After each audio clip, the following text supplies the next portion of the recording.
দুনিয়াতে জন্ম নিয়েছিলেন, এখন পর্যন্ত আমার নবী মায়ের দুধ পান করেননি, মায়ের কোলে বসেননি, দুনিয়াকে চোখ ছেড়ে এখন পর্যন্ত দেখেননি। আর সেই নবজাত শিশু আল্লাহর দরবারে 3টা আমল করেছিলেন। যদি সুবহানাল্লাহ বলতে চাহেন তো একবার বলতে পারেন, বলেন একবার সবাই সুবহানাল্লাহ বলেন তো, এবার আর জোরে বলেন তো সুবহানাল্লাহ। হে বন্ধুগণ আমার, হাদিস শরীফে আছে যদি কোনো কথা ভালো লাগে তো সুবহানাল্লাহ বলিয়েন, খারাপ লাগে তো আস্তাগফিরুল্লাহ বলিয়েন। মুহাম্মদ রাসূলুল্লাহ সাল্লাল্লাহু তাআলা আলাইহি ওয়াসাল্লাম জন্ম নেওয়ার পরে পরে 3টা আমল করেছেন। আর কোন এমন 3টা আমল করেছেন? রাসূলুল্লাহ সাল্লাল্লাহু আলাইহি ওয়াসাল্লাম বলেন যে আমার উম্মত যদি এই 3 আমল করতে পারে তাহলে অবশ্যই সেই উম্মত জান্নাতে চলে যাবে। ওই 3টা আমল কি আছে?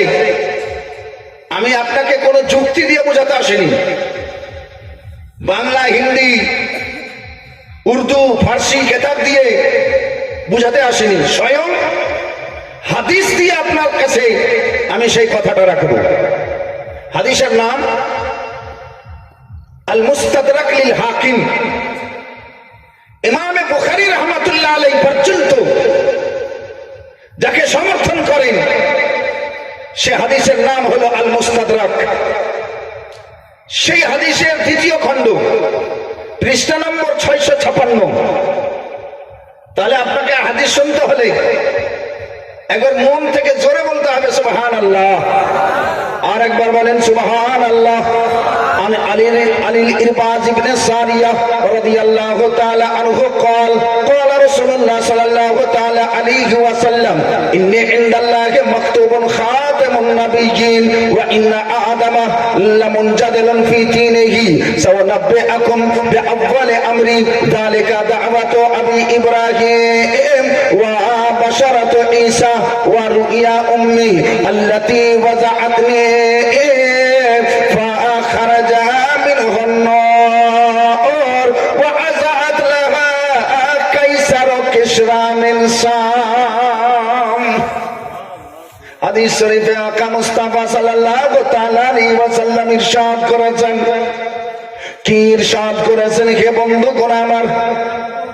দয়ালু আকা মুস্তাফা সাল্লাল্লাহু তাআলা আলাইহি ওয়াসাল্লাম বলেন, আমার আল্লাহ আমাকে যখন সৃষ্টি করেছেন তার পূর্বেকার কিছু কথাই আমি তোমাদেরকে শোনাই। আমার নবী মুস্তাফা এমনই এক জায়গাতে দাঁড় হয়ে আছেন, সামনে শ্রোতা আছেন। কোন ধরনের শ্রোতা? যাদের এক ওয়াক্ত নামাজ কাজা হয় না, যারা নিজের জীবন দিয়ে ইসলামকে জিন্দা করার চেষ্টা করেছিলেন, তাদের নাম হলো সাহাবী। আমার আকা মুস্তাফা মসজিদে নববীতে দাঁড় হয়ে আছেন। যত নামাজি ছিলেন, যত সাহাবা ছিলেন, সকলেই বসেছিলেন। আকা মুস্তাফা আজকে বক্তব্য রাখতে আরম্ভ করেছেন। মসজিদে নববীতে এক জলসা উদযাপিত হয়েছে। নবী মুস্তাফা বক্তব্যতে কি বলতে যাবেন? আকা মুস্তাফা বলছেন, হে আমার সাহাবাগণ, আমার জীবন অনেক দেখলে, আমার কথা অনেক শুনলে, কিন্তু আজকে একটা কথা আমি তোমাদের সম্মুখে পেশ করব, যেই কথাটা আজ পর্যন্ত তোমরা শোনোনি। কারণ আমার জীবনে তোমরা অনেক শুনেছো, আজ আমি যেটা শোনাতে যাচ্ছি আমার জন্মের পূর্বেকার কথা, অনেক পূর্বেকার কথা। কবেকার কথা? আপনার আব্বার জামানের কথা। হযরতে নবী মুস্তাফা বলেন, আমার আব্বা আব্দুল্লাহর জামানার কথা নয়, তাহলে কখনকার কথা? আকা মুস্তাফা সাল্লাল্লাহু তাআলা আলাইহি ওয়াসাল্লাম বলেন, যখন আদম পয়গম্বর পয়দা হয়নি তখন আমার আল্লাহ আমাকে নবী বানিয়ে দিয়েছিলেন। আদম পর্যন্ত পয়দা হয়নি। আদমের শরীরে রূহ ছিল না, রক্ত ছিল না, মাংস ছিল না, শুধু বডি রেডি ছিল, হাত পা নড়ছিল না, কাদার আদা বডি তৈরি ছিল। আমার আল্লাহ রাব্বুল আলামিন তার ভিতরে রূহ দাখিল করবেন তো গোটা বডি চালু হবে। ঝমকে বলিয়ে সুবহানাল্লাহ। তার পূর্বে আমার আল্লাহ জাররাত আলাইহিম আহকামুন নবুওয়া, তখন রাসূলুল্লাহ সাল্লাল্লাহু তাআলা আলাইহি ওয়াসাল্লামের জন্য আমার আল্লাহ নবুয়তের হুকুম জারি করে দিয়েছিলেন। রাসূলুল্লাহ সাল্লাল্লাহু তাআলা আলাইহি ওয়াসাল্লাম বলেন, আমি আমার ইব্রাহিম পয়গম্বর আলাইহিস সালাতু ওয়াস তাসলিমের দোয়া এবং ঈসা পয়গম্বরের শুভ সংবাদ, আর আমি হচ্ছি আমার মা জননীর স্বপ্নের দিদারের অপেক্ষা। আমার মা আমাকে গর্ভে রাখাকালীন কি আল্লাহর কাছ থেকে তোহফা পেয়েছেন। নবী মুস্তাফা বলেন, আমার বয়স তখন 5 বছরের বয়স। বিছানায় বসিয়ে বসিয়ে আমার আম্মা জান সব কথা আমাকে খুলে বলে গেছেন।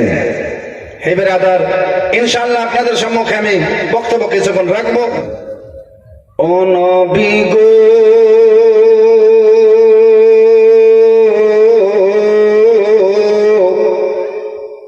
ডাকো আমায় সোনার মদিনা,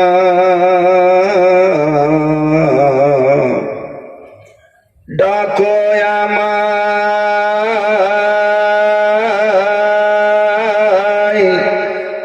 সোনার মদিনা। ও নবী গো,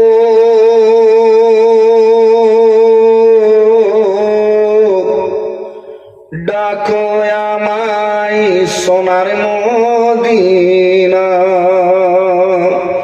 বিরহে আর কত থাকিব যে মত, বিরহে আর কত থাকিব যে মত, করি গো তোমায় বাসনা।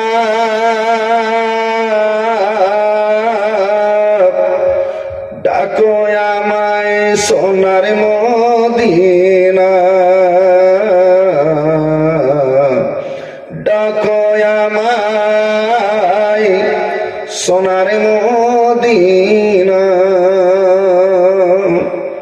তুমি গো আল্লাহর প্যারা মোহাম্মদ রাসূল,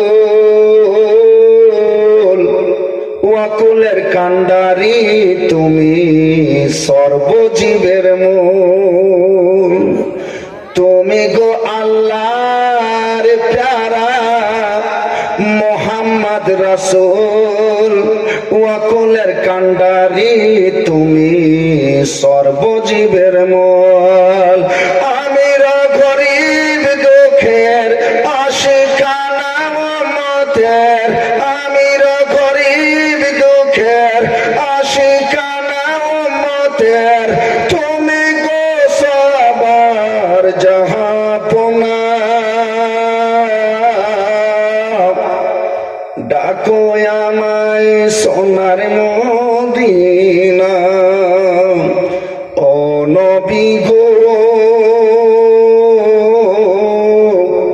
ডাকো আমায় সোনার মদিনা। সৃষ্টি কিছু না গইত, থাকতো সব গোপন, প্রিয় নবী পাকের যদি না হইতো আগমন। সৃষ্টি কিছু না হইতো, থাকতো সব গোপন, প্রিয় নবী পাকের যদি না হইতো আগমন। পেয়েছি মরা জীবন গগন ভুবন কিরণ, পেয়েছি মরা জীবন গগন ভুবন কিরণ, পেয়েছি মরা গো সান্ত্বনা। ডাকো আমায় সোনার মদিনা।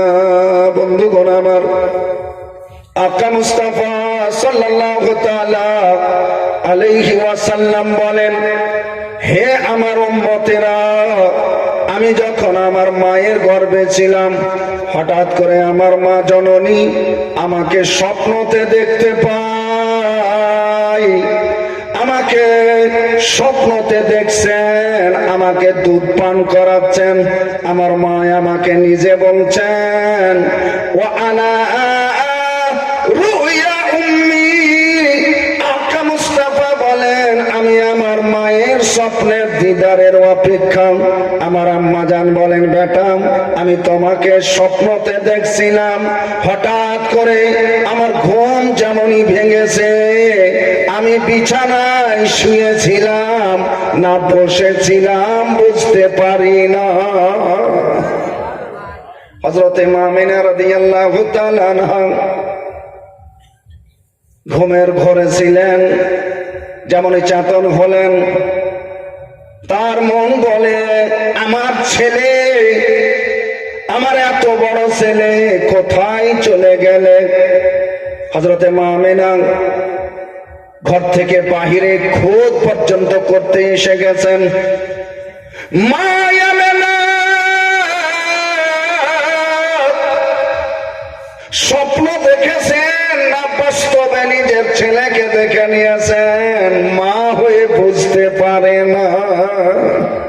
আপনাকে অবাক লাগবে বাবা, কিন্তু মা আমিনা বলেন, হে আমার কলেজার টুকরা, আমি যে তোমাকে দেখেছি, এত সুন্দর তোমার চেহারা দেখেছি, এত সুন্দর তুমি, আমি তোমাকে দেখেছি। আমার জীবন লালায়িত, আমার স্বামী যখন তুমি গর্ভে ছিলে, তোমার আব্বা জানের ইন্তেকাল হয়ে গেছে। কোথায়? ওই সিরিয়া দেশে ব্যবসা করতে যেয়ে সবাই এসে আমাকে বলে, আমেনা, আর আপনার স্বামী বেঁচে নাই, সে ইন্তেকাল হয়ে গেছে, তাকে রাস্তার এক ধারে কবর দেওয়া হয়েছে। ও আমেনা, তোমার যত অলংকার আর কে দেখবে? ও আমেনা, আর জীবন সেই সুখময় থাকলো না। হযরতে মা আমিনা রাদিয়াল্লাহু তাআলা আনহা বলেন, ও আমার কলেজার মুস্তাফা, সবাই আমাকে বলতো তোমার স্বামীর ইন্তেকাল হয়ে গেছে, কিন্তু আমার হৃদয় কোনো সময় কবুল করতো না। আমার মন বলতো আমার স্বামী হারিয়ে আছে, কারণ আমি দেখিনি, আমি তার কবর জানি না, শুধু লোকের কথাই শুনতে পাই। আমার মন বিশ্বাস করতো না। ও আমার কলেজার টুকরা, যখন তুমি গর্বে, আর তোমাকে যখন আমি স্বপ্নেতে দেখে নিলাম, আর আমার মন ভালো করে না, কবে আমার গর্ভ থেকে তুমি এই দুনিয়াতে আসবে, আমি তোমাকে দেখতে পাবো। ওই শাকল সুরত, ওই নুরানি চেহারা, যে চেহারায় আমি স্বপ্নতে দেখেছি, সেটাই দেখতে পাবো না, অন্য চেহারাওয়ালা আমার ছেলে হবে। ও আমার মুস্তাফা, আল্লাহর কসম করে বলছি, যেদিন তুমি জন্ম নিয়েছিলে, আমি তোমার চেহারা দেখেছিলাম। স্বপ্নে যা দেখা হয়েছিল, সেটা জন্মের পরেও দেখতে পাই। আমার আকা মুস্তাফা সাল্লাল্লাহু তাআলা আলাইহি ওয়াসাল্লামের এই চেহারা দেখার পরে হযরতে মা আমিনা একাই একাই যেন আল্লাহর দিওয়ানি হয়ে যায়, একাই একাই আল্লাহর তাসবিহ জপে, আল্লাহ রাব্বুল আলামিনের শুকরিয়া আদা করে। হযরতে মা আমিনা রাদিয়াল্লাহু তাআলা আনহা আকা মুস্তাফার আম্মা জান আজ আনন্দিতা উল্লাসিতা। হঠাৎ করে মা আমিনার স্বামীকে বলে মনে পড়ে গেল, ওই আমার প্রাণের স্বামী, জানি না আপনি কোথায় বসে আছেন। স্বামী গো,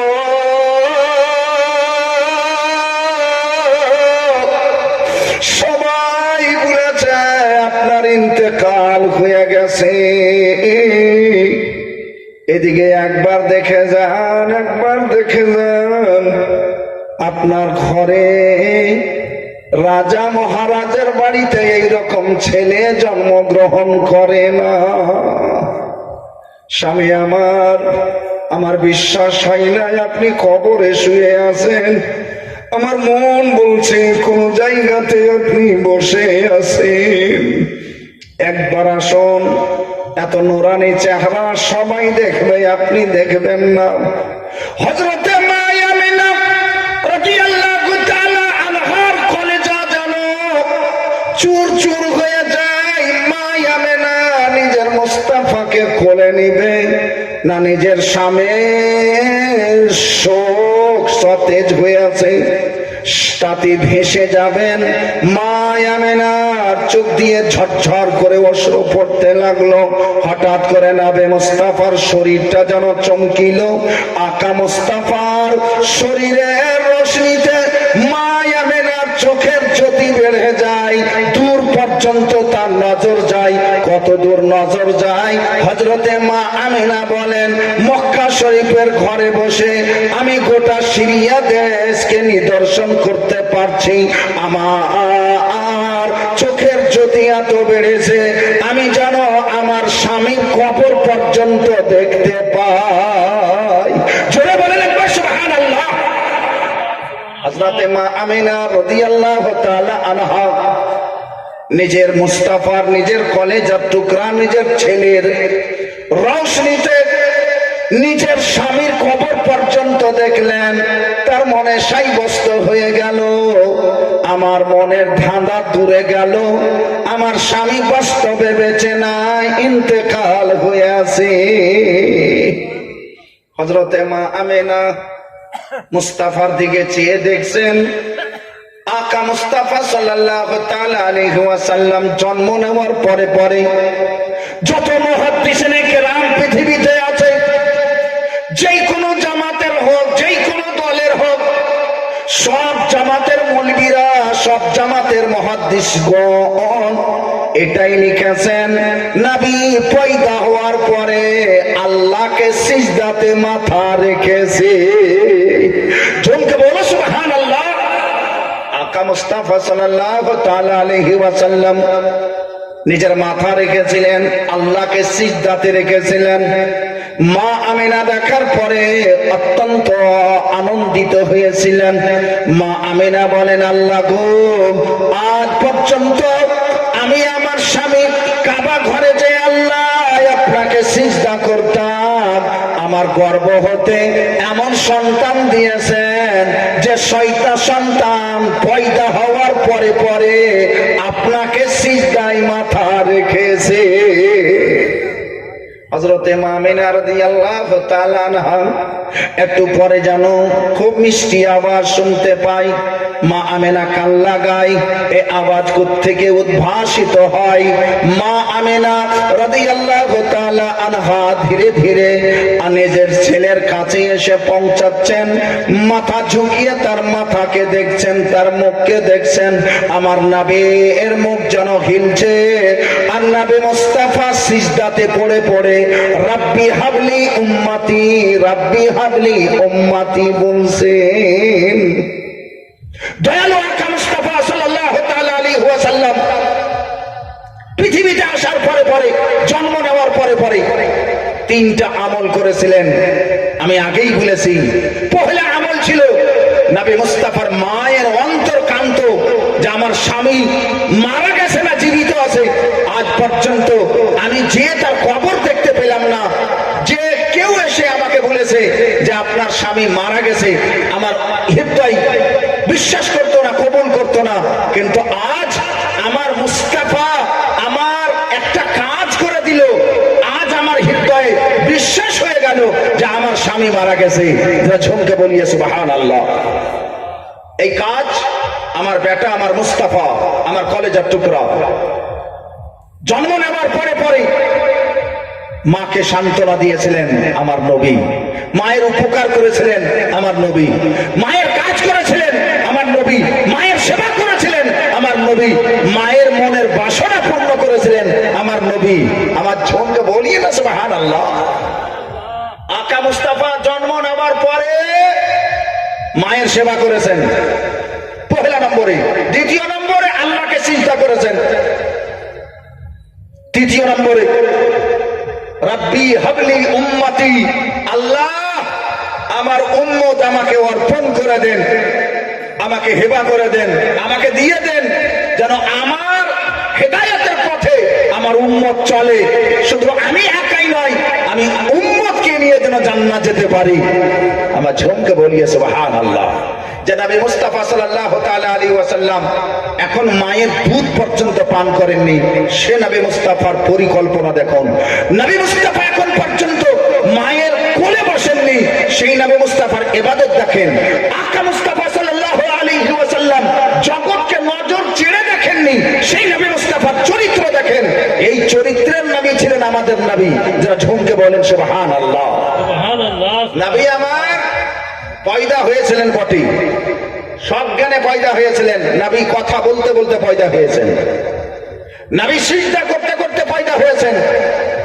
নবীকে সারা বুদ্ধি ছিল। আকা মুস্তাফা নিজে হাদিস শরীফে বলেন, কুনতু বুইস্তু মুআল্লিমা, আমি মুআল্লিম হয়ে পয়দা হয়েছি, আমি শিক্ষিত হয়ে পয়দা হয়েছি। হে বেরাদার, শুধু শিক্ষিত নয়, আমি শিক্ষক হয়ে পয়দা হয়েছি।